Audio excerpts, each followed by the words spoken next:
Bonjour, bienvenue au webinaire Matériaux proposé par l'Association française pour l'avancement des sciences et par la Fédération française des matériaux. Je suis Daniel Neville et avec une petite équipe composée de Sylvie Lartigue, Jean-Paul Itier et Philippe Walter, nous avons mis en place ces webinaires.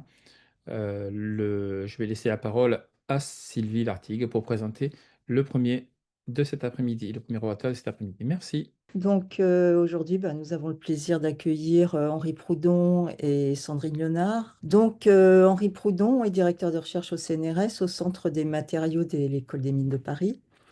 Il étudie les mécanismes de plasticité et de rupture dans les matériaux de structure. Il réalise une caractérisation tridimensionnelle par tomographie et diffraction des rayons X, tout en faisant le lien avec la simulation numérique. Il développe des modèles de traitement de plus en plus automatisés grâce à l'intelligence artificielle. Henri Proudhon est scientifique associé à la ligne d'IFABS au synchrotron Soleil pour des mesures en diffraction des rayons X lors d'essais mécaniques in situ. Parmi ces distinctions, je citerai le prix Jeune Leader de la Fédération des sociétés européennes des matériaux, la FEMS, et la médaille Jean Rist de la SF2M. Aujourd'hui, il va nous parler d'essais 4D et de jumeaux numériques pour la mécanique des matériaux. Henri, vous avez la parole pour 25-30 minutes. Merci beaucoup pour l'introduction et merci pour l'invitation pour ce webinaire. Donc voilà, je suis effectivement au Centre des matériaux de l'École des mines et au Centre des matériaux, on fait on analyse beaucoup de matériaux, mais principalement pour regarder le lien microstructure propriété mécanique. Et donc c'est de ça dont je vais parler. Et en termes de caractérisation, je vais essayer de faire une introduction sur la caractérisation des matériaux, mais pour après vous montrer les spécificités des caractérisations 3D par tomographie. Je me remercie les collègues avec qui ces travaux que je montrerai ont été réalisés. Donc, vous voyez qu'il y a les scientifiques de lumière, les scientifiques des lignes de lumière des synchrotrons, les étudiants, les doctorants, Clément Ribard, Marie Gilles et Nicolas Galinchaud, et puis les collègues, trop nombreux pour être cités, mais j'ai mis les principaux qui sont impliqués dans ces travaux.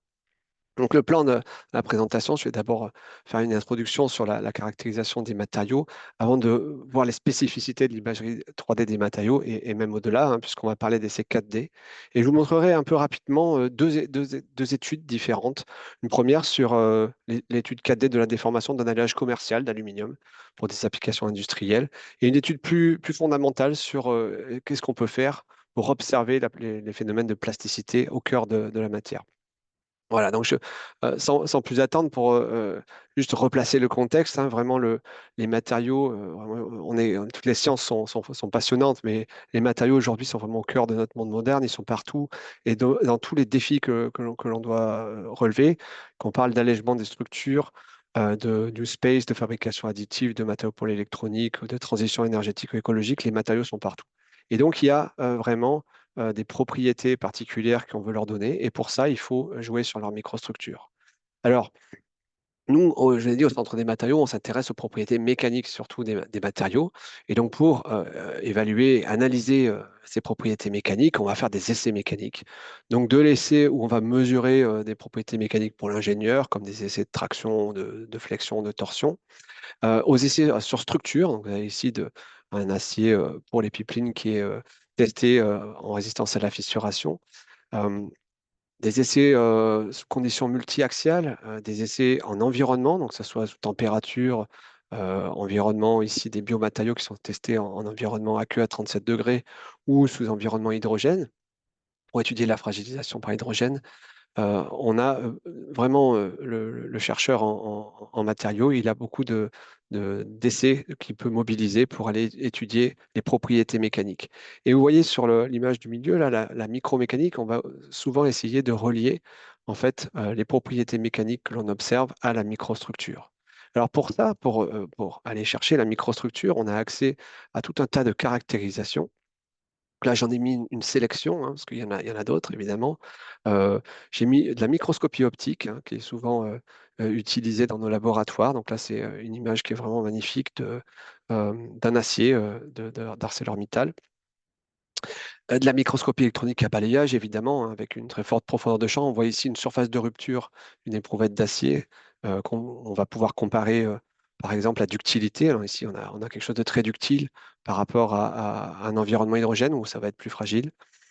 Et quand on est dans le microscope électronique à balayage, on peut utiliser les électrons secondaires là, qui nous donnent un beau contraste topographique, mais aussi on peut utiliser une autre technique qui est la diffraction des électrons rétrodiffusés. Et là, sur une échelle encore plus réduite, là on est sur 1 millimètre de matière, on va observer la microstructure polycristalline, où on va avoir accès à l'orientation des grains. Vous voyez la présence de macles, la rotation à l'intérieur des grains.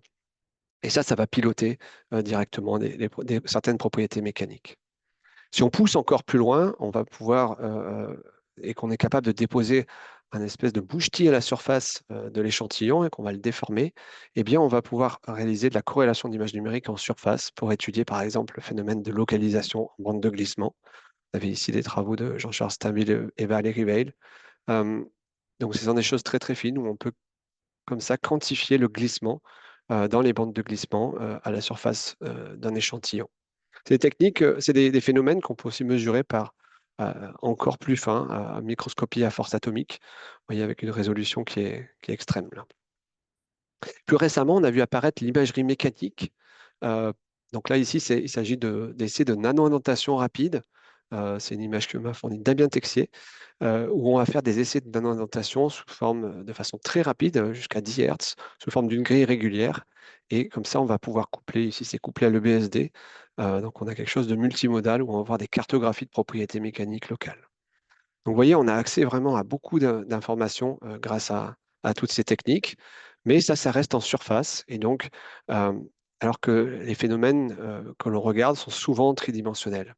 Donc, l'on s'intéresse à de l'amorçage ou de la propagation de fissures de fatigue dans un métal. Par exemple, vous avez une illustration ici dans un alliage de titane, à l'impact des défauts, comme en fabrication additive ou en fonderie, par exemple, sur les propriétés mécaniques, la déformation plastique, qu'est-ce qui se passe au joint de grain, la corrosion, les effets d'environnement. Tous ces phénomènes, en fait, ils sont de façon inhérente tridimensionnelle. Et donc, on peut se poser la question de à quoi la microscopie tridimensionnelle pourrait apporter. Qu'est-ce qu'elle pourrait apporter pour étudier les phénomènes d'endommagement et de rupture. Donc c'est ça que je vais vous montrer maintenant en voilà, faisant une présentation de l'imagerie 3D des matériaux et au-delà, puisque vous allez voir, on peut faire de l'imagerie in situ. Alors, on a la chance sur le territoire national d'avoir accès à deux synchrotrons. Donc là, vous avez une photo du synchrotron européen, et puis il y a aussi le synchrotron Soleil qui est sur le plateau de Saclay. Ce sont pour nous, chercheurs en sciences des matériaux, des sources de rayons X qui nous procurent des faisceaux très stables, très intenses, qui vont nous permettre d'imager nos échantillons. Et pour nos matériaux de structure, c'est une imagerie qui est non destructive. On va pouvoir utiliser différents types de contrastes, contrastes d'absorption, de phase, de diffraction. Je vais vous montrer ça. Et une chose qui est notable, c'est que ces techniques que je vais présenter sont de plus en plus disponibles grâce à des sources de laboratoire.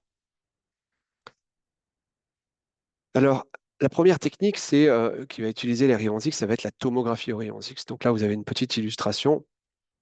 Donc ça va ça va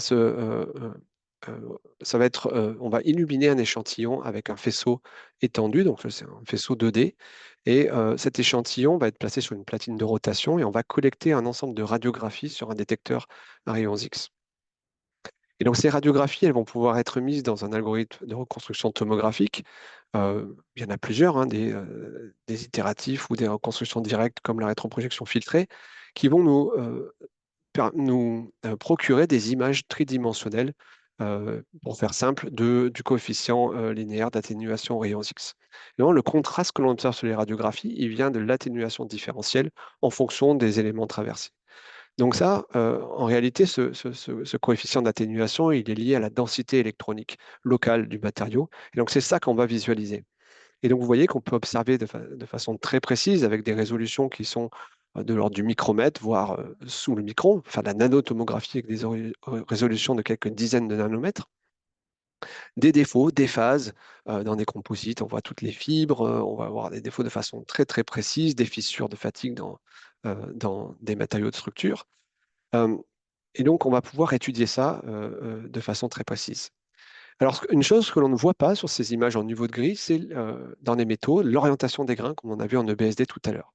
effectivement, la densité électronique n'y est pas sensible à cette orientation du cristal. Donc pour ça, on va devoir utiliser un autre type de contraste, qui est le contraste de diffraction. Et on verra qu'on peut obtenir, dans certaines conditions, des cartographies tridimensionnelles d'orientation, comme on voit sur la droite. Alors celles-ci ne sont pas faites par des moyens utilisant les rayons X, hein, il n'y a pas que les rayons X dans la vie, sont obtenus par des méthodes de polissage itératif. Et donc là, on va utiliser le BSD et on va découper micron après micron l'échantillon. Alors ça marche, mais c'est évidemment destructif. Et donc on va voir qu'on peut obtenir aussi ces mesures de manière non destructive. Alors, avant de vous montrer ça, je vais parler beaucoup de métal et de déformation du métal. Et donc, je vais faire un petit passage par la plasticité cristalline. On connaît depuis longtemps. Là, si on regarde un monocristal et qu'on le déforme en traction, on va voir des lignes apparaître à la surface, très localisées, en réalité, sont des plans de glissement. Et donc, en fait, on a une déformation qui se produit principalement par glissement dans des plans bien localisés qui sont les plans de glissement. Alors, il y a d'autres mécanismes hein, qui peuvent se produire pour la déformation, comme le glissement au joint de grain, le maclage ou des transformations de phase, mais moi je vais parler principalement du glissement plastique. Alors, ce glissement plastique, je suis obligé de faire un petit détour par la simulation, les lois de comportement. Lorsqu'on a un cristal, on va le déformer, on va lui appliquer le gradient de la transformation. On va le décomposer en une partie plastique et une partie élastique. La partie plastique, eh bien, vous voyez ici là, le gamma, c'est le glissement sur les différents systèmes qui vont se combiner pour faire une déformation plastique, exactement comme on a vu dans l'expérience de Schmidt et Boas de la planche d'avant. Et la partie élastique, elle va porter tout le reste, hein. Donc le glissement plastique, lui, il laisse la maille non déformée, hein. La maille cristalline n'est pas perturbée par ça. Les dislocations passent et on a la maille cristalline qui est toujours là. Et toute la déformation de la maille, donc il y a une distorsion de la maille plus une rotation du cristal lorsque vous déformez un métal, eh bien ça va se passer dans ce tenseur E là, qui peut se décomposer en une partie rotation et une partie distorsion. Et euh, cette déformation dite élastique là, va générer des contraintes qui elles-mêmes sont la source du glissement des dislocations qui régissent la plasticité cristalline. Donc c'est quelque chose d'assez complexe. Et donc je veux attirer votre attention sur le fait qu'on va pouvoir mesurer ces champs mécaniques grâce à la diffraction. Donc ici, j'ai remis la loi de Bragg, hein, avec un plan réticulaire donné, avec une normale G, et écrit ici sous forme de la condition de Laue, vectorielle. Donc là, on est dans le plan de réflexion, mais en réalité, nous, quand on fait une expérience de diffraction, on est dans le repère du laboratoire et on a notre cristal qui est positionné sur un axe de rotation ou sur un diffractomètre. Et on a cette normale là. Et donc, si dans certaines conditions, vous avez un rayonnement monochromatique ici, vous allez mesurer une tâche de diffraction sur le détecteur. Si vous mesurez cette tâche de diffraction, vous mesurez ce vecteur diffracté KD. Et donc, comme vous connaissez KI, vous mesurez G en fait, hein. Vous mesurez le vecteur de diffusion. Et alors ça, en réalité, ce qu'on mesure, ce n'est pas le vecteur du cristal non déformé, hein. On mesure vraiment le cristal dans son état à l'instant T. Et on peut montrer que ce G-là, il encode en fait la rotation du réseau cristallin et la distorsion de la maille. Alors ce qu'on va faire, c'est qu'en fait, en réalité, on va mesurer plein de de vecteurs G en faisant tourner, par exemple, notre échantillon devant le faisceau.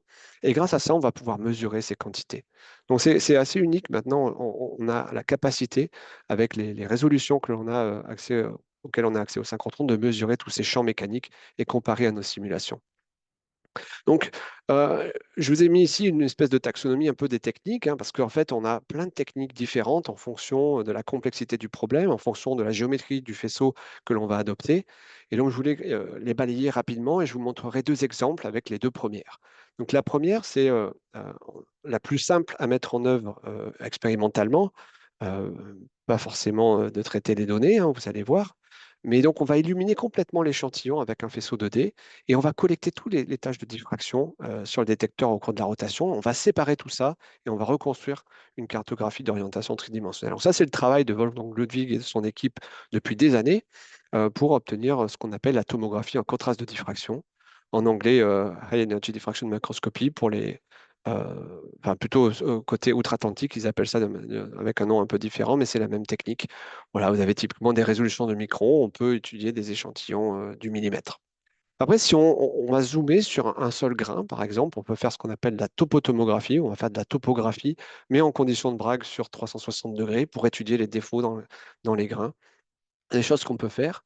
Et puis, il y a d'autres techniques qui sont plus récentes, qui poussent la résolution. Et toujours, vous voyez, on va essayer de déconvoluer l'information. Là, on n'avait plus qu'un seul grain. Maintenant, on va avoir plus qu'un seul grain, mais une seule tranche. On va utiliser un faisceau ligne où on va illuminer uniquement une tranche du grain qui va être projetée au travers de lentilles réfractives sur un détecteur très lointain. Et donc, on va avoir accès à des résolutions très importantes et on va pouvoir mesurer les champs de déformation et de rotation à l'intérieur du grain.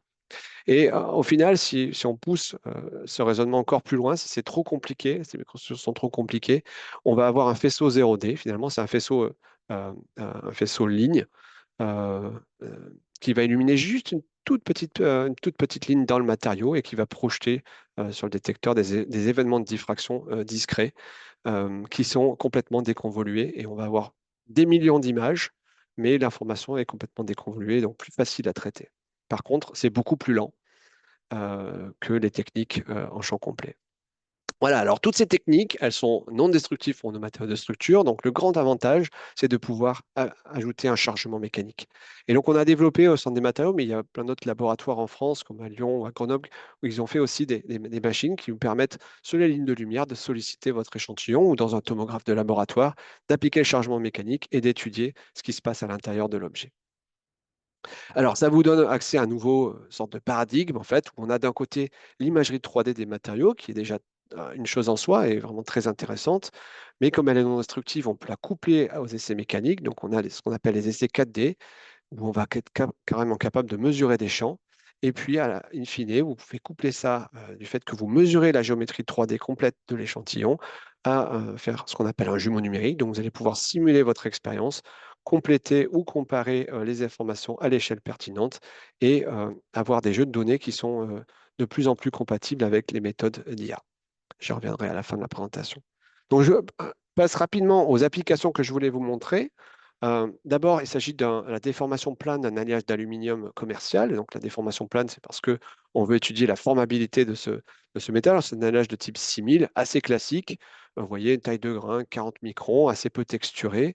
Et ici, on voit des particules intermétalliques et des petites porosités à l'intérieur. Ça va être important parce qu'on va essayer de mesurer des champs mécaniques à l'intérieur.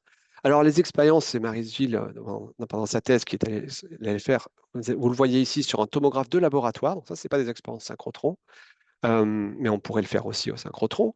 Donc, elle a d'abord mesuré par DCT la microstructure 3D de l'échantillon avant de déformer, vous voyez, avec ce petit dispositif Statix qui va dans le tomographe, hein, il est ici positionné dans le tomographe, de manière itérative, déformer l'échantillon. Alors là, on voit l'échantillon complet, 4 mm de large et 0,5 mm d'épaisseur, qui est imagé avec tous les grains au milieu. Et on va avoir la tomographie à haute résolution. Donc ici, c'est 0,8 micromètres de résolution spatiale à différents états de la vie de l'éprouvette. Alors, ce qu'on va faire pour mesurer les champs mécaniques, nous, ce qui nous intéresse, c'est de voir comment ça se déforme à l'intérieur du matériau, donc mesurer des champs de déformation et essayer de les relier à peut-être la microstructure polycristalline que l'on a mesurée par DCT. Là, on va faire une petite technique qui s'appelle la corrélation d'image projetée, où on va projeter du contraste sur une petite épaisseur, parce que là, c'est en déformation plane. Donc là, on est à l'intérieur de l'éprouvette, pour renforcer le contraste, parce qu'on ne peut pas mettre de mouchetis à l'intérieur de l'éprouvette. Et donc, on va devoir se contenter du contraste naturel qui est ici lié aux particules intermétalliques et aux petites porosités. Et on va faire comme ça cette corrélation d'image sur les images projetées, vous voyez, sur 40 voxels, donc c'est un peu moins que la taille de grain. Et on arrive comme ça à mesurer des champs mécaniques à l'intérieur, encore une fois, de l'éprouvette. Donc là, je vous montre trois coupes différentes et vous allez voir que vous allez observer très tôt des bandes de localisation qui se forment. Donc c'est très hétérogène. Ces bandes, elles se forment assez tôt, elles sont stables et elles se renforcent au cours de la déformation. Donc ici, vous voyez, on a beaucoup déformé l'éprouvette.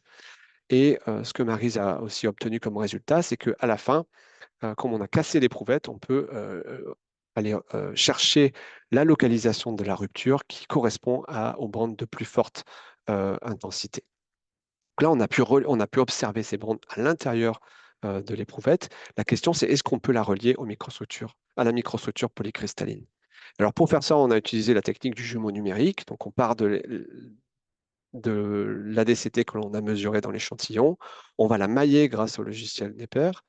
Je passe un petit peu les détails, mais on fait une simulation de type zoom structural avec les lois de plasticité cristalline que je vous ai brièvement évoquées tout à l'heure. Et après beaucoup d'efforts, on arrive à ce résultat qui est remarquable, je trouve, où vous êtes là à l'intérieur de l'éprouvette, à gauche numérique et au milieu l'éprouvette expérimentale qui a été imagée par tomographie, sur laquelle on a superposé les joints de grains que l'on a mesurés, je vous le rappelle. Et à droite, vous voyez la comparaison entre l'expérience et la simulation au niveau de la déformation moyenne dans les grains. Et donc, ce que vous observez, c'est que très vite, vous formez bien ces structures de localisation de la déformation. Ça, c'était attendu. Mais par contre, là où on est très content, c'est que on a la localisation qui est la bonne, l'intensité des bandes qui est parfaitement respectée, ce que l'on voit sur ce graphique à droite. Donc là, on peut dire aujourd'hui que l'origine de ces bandes de localisation est bien liée à l'arrangement tridimensionnel de la microstructure polycristalline. Alors, j'ai un deuxième exemple à vous montrer, encore un petit peu, quelques minutes. Là, on était plutôt sur quelque chose qui était sur le volume élémentaire représentatif, hein. C'est quelque chose qu'on fait beaucoup au sein des matériaux, parce qu'on a des exemples industriels derrière. Et là, on va aller sur une étude un peu plus fondamentale. On va aller voir dans un grain ce qui se passe. Et pour ça, c'est la technique de topotomographie. Oui, on dit que c'est aussi développé par Wolfgang Ludwig à Grenoble, hein, sur la ligne ID11. Et donc, vous voyez là, ce qu'on va faire, c'est on a fait la DCT, donc on connaît l'orientation de nos grains, et donc on va choisir une réflexion et on va l'aligner avec l'axe de rotation. Et lorsqu'on fait ça, eh bien, on est en condition de Bragg, on utilise un détecteur plus haute résolution que l'on met derrière l'échantillon, vous voyez, et on va pouvoir, comme ça, visualiser la projection du grain sur 360 degrés. Donc ça ressemble à quelque chose comme ça. Vous avez une petite vidéo qu'on en a fait de l'expérience. Et alors là, vous voyez, on va tourner comme ça. Et là, le grain va tourner. Je vais vous montrer une autre vidéo juste après. Et vous voyez que pour chaque position angulaire, il faut faire une rocking curve, hein. Donc on va scanner l'angle de Bragg parce qu'il y a des rotations cristallines à l'intérieur de notre grain. Et donc, si on veut toute l'intensité, si on veut avoir une projection complète, faire une topographie, eh bien, il faut scanner l'angle de Bragg. Voilà. Alors, qu'est-ce que ça donne? Vous avez ici, évidemment, je ne sais pas si vous avez vu, mais sur le diffractomètre, pour faire ça, il faut évidemment un diffractomètre, on a notre petite machine Nanox avec l'échantillon qui est dedans et on va pouvoir le solliciter avant-après euh, et regarder ce qui se passe lors de la déformation. Et donc là, l'idée, c'était d'essayer de voir si on peut, grâce au contraste des diffractions, observer la plasticité à l'intérieur des grains. Un peu à la manière de la corrélation d'image où on voit les lignes de glissement, mais à l'intérieur des grains. Et donc là, vous avez en haut l'état initial où le cristal est vraiment parfait et l'état déformé. Alors c'est un peu subtil, hein, vous allez voir des bandes apparaître. Donc là, on a déformé de 0,3%, hein, donc c'est très faible. Et normalement, vous voyez des bandes apparaître lors de la déformation. Voilà, vous avez ces bandes là qui se passent. Et donc ces bandes, oups, je vais mettre la vidéo complète. Voilà, c'est un peu subtil parce qu'on les voit que en condition edge-on, lorsque le contraste permet de les voir. Mais vous avez des bandes qui se passent lorsque vous tirez. Il y a plusieurs systèmes de glissement qui sont actifs et on peut comme ça observer ces bandes. Alors évidemment, ces bandes, quand on les a vues au départ, on s'est dit, est-ce qu'elles correspondent à des systèmes de glissement? Et donc, avant de vous montrer que oui, ça correspond à des systèmes de glissement, ce que l'on a observé, donc je me place à un oméga donné et je vais vous montrer l'effet des rocking curves. Donc, on mesure hein, en fait ces rocking curves. Donc, c'est finalement la quantité de rotation du réseau cristallin que vous avez. Et vous avez la petite courbe de traction de l'échantillon là qui est en bas ici. Donc, au départ, l'échantillon, il est vraiment un cristal parfait. Et donc, la rocking curve est quasiment un Dirac. Et quand vous atteignez les premières bandes, lorsque vous voyez les premières bandes, vous voyez que vous avez déjà un élargissement.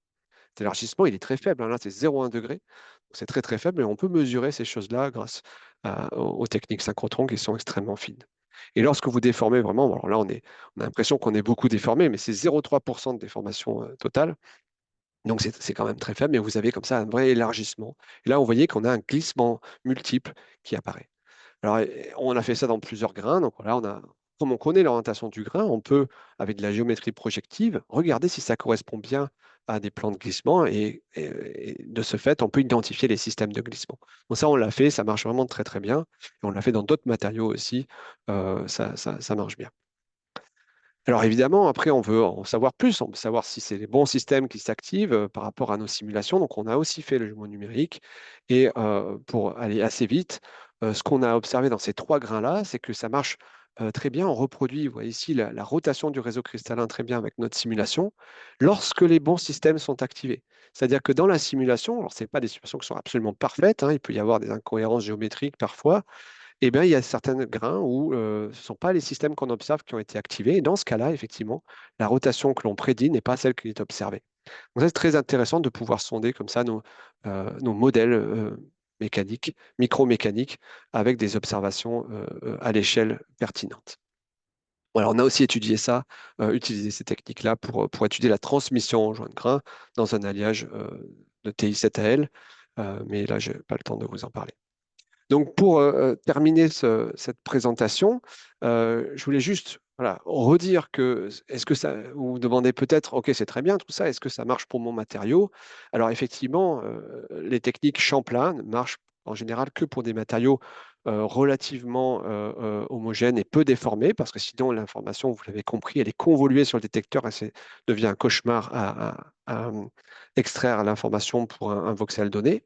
Et donc là, dans ce cas-là, il faut vraiment se tourner vers les méthodes de scanning où on va passer plus de temps à faire l'imagerie, mais on peut comme ça attaquer des méthodes, des microstructures beaucoup plus complexes. Donc il y a l'aspect jumeau numérique aussi, hein, dont j'ai parlé, j'ai montré deux exemples. Là, c'est un troisième exemple dans un titane commercialement pur, hein, avec mon doctorant Clément Ribard, où on avait fait la DCT et on a automatisé en fait la simulation de mécanique de cet échantillon qui est déformé à peu près à 2%. Et après, on compare comme ça les rotations de réseau en surface qu'on avait mesurées par EBSD et simulées. Vous voyez, donc ça, on a une librairie PiMicro qui permet de déployer en fait ces techniques de simulation automatiquement à partir des images qui ont été déployées sur ID11. Et enfin, ces techniques de plus en plus automatisées procurent vraiment une forme de déluge de données, hein, surtout qu'avec l'upgrade des synchrotrons, ça va de plus en plus vite. Et pour traiter automatiquement ces grandes quantités de données, on a investi un peu le champ de l'intelligence artificielle pour avoir des outils plus performants pour traiter nos images. Alors que ce soit de la segmentation d'images, où on a des techniques basées sur deep learning, des techniques qui permettent aussi de générer donc c'est l'IA générative, donc là pour générer des défauts, par exemple, à partir d'images de tomographie, des méthodes de super résolution pour accélérer les calculs à partir d'images réelles, et puis des techniques qui vont permettre d'interpréter les microstructures polycristallines à base de Vision Transformer. Ça, c'est des choses qu'on est en train d'investiguer assez fortement dans le groupe. Voilà, je termine avec quelques messages de conclusion. J'espère vous avoir montré que la caractérisation de la microstructure des matériaux est essentielle pour étudier le lien microstructure-propriété mécanique et que parmi ces caractérisations, la tomographie rayon X a progressé de manière considérable au cours des 15 dernières années, à la fois en termes de résolution spatiale, temporelle, d'expérience corrélative, etc. Et que pour nos matériaux de structure, les essais mécaniques in situ permettent de faire des observations de tout premier plan. Ils permettent aussi de simuler à partir des microstructures expérimentales avec l'approche du jumeau numérique pour tester les lois de comportement à l'échelle pertinente et compléter aussi les données mesurées avec des données calculées. Et enfin, l'automatisation et la grande brillance des sources rayons X génèrent de quantités de données astronomiques et nécessitent de plus en plus l'utilisation de l'IA pour en automatiser le traitement. Voilà, je vous remercie pour votre attention.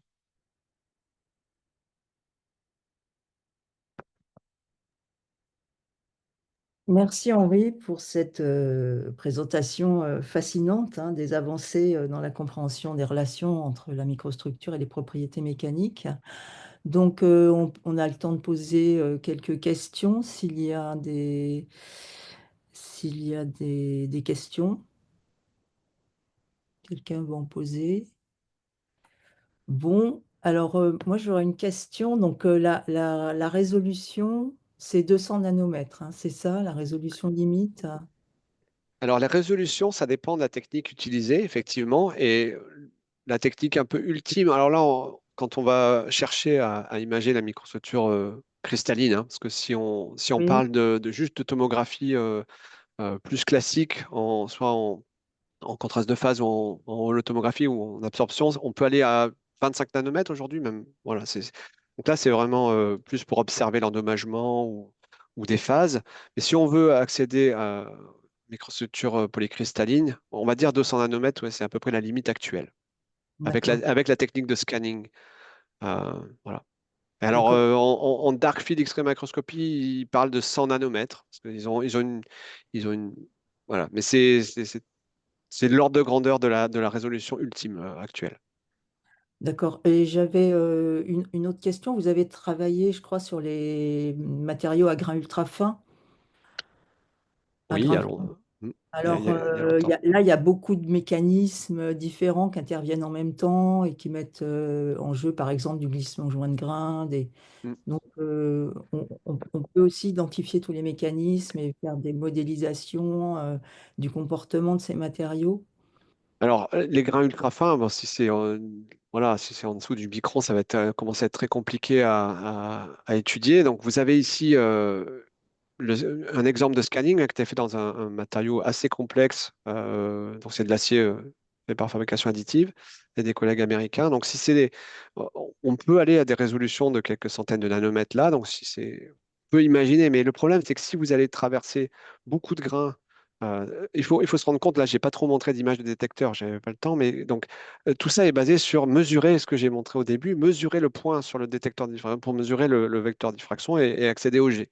Et donc, si vous avez trop de grains traversés, toujours pareil, même avec un faisceau tout petit, eh bien, vous Mhm. allez avoir des anneaux à un moment. Et donc, vous n'allez plus pouvoir mesurer. Donc là, il y a d'autres techniques dont je n'ai pas parlé qui s'appellent la texture tomographie, où on peut reconstruire comme ça alors là, c'est des techniques différentes hein, qui sont nouvelles aussi, où on va travailler avec finalement, on va compromettre la résolution spatiale et on va Mhm. illuminer plus de grains et on va avoir des anneaux et on va reconstruire comme ça une information qui n'est plus l'orientation cristalline du voxel, mais on reconstruit carrément la fonction de distribution d'orientation, l'ODF.